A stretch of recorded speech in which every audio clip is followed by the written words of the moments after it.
मैं हिंदू हूं, मैं महान हूं। हमारी धार्मिक सहिष्णुता।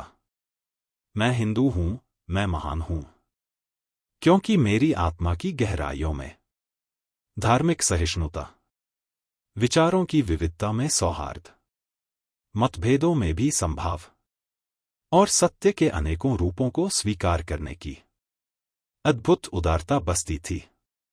वेदों ने कहा, एकोहम बहुस्यामी, मैं एक हूं, अनेक रूपों में प्रकट हुआ हूं।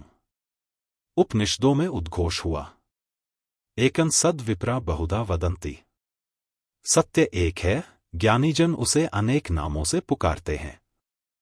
महाभारत के शांति पर्व में कहा गया, धर्मस्य तत्वम निहितं गुहाया, धर्म का सार भीतर की गहराइयों में छिपा है।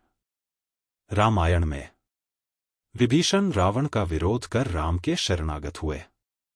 राम ने कहा, शरणागत वत्सल होने के नाते धर्म जाति नहीं, भावना है। अशोक ने कलिंग युद्ध के बाद सब संप्रदायों के सम्मान का धम्मलेखों में ऐलान किया। जब ऋषियों ने कहा, अनो भद्राः कृत्वो यन्तु विश्वतः, सभी दिशाओं से शुभ विचार हमारे पास आए।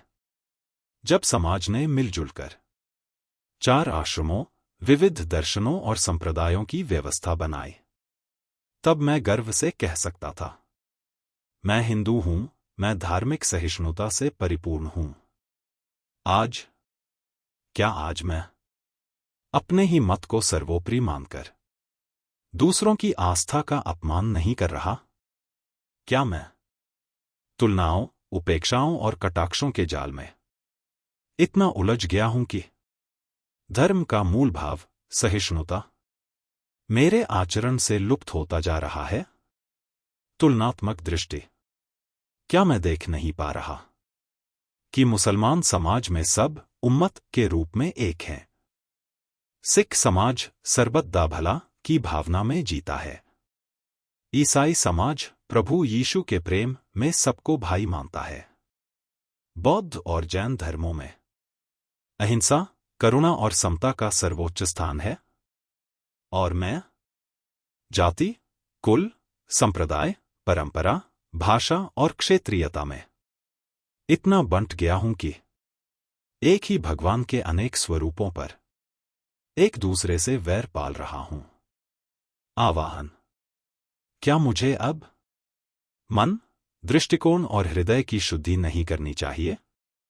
क्या मुझे फिर से धार्मिक सहिष्णुता, परस्पर सम्मान और समभाव को अपने आचरण, व्यवहार और समाज में स्थापित नहीं करना चाहिए?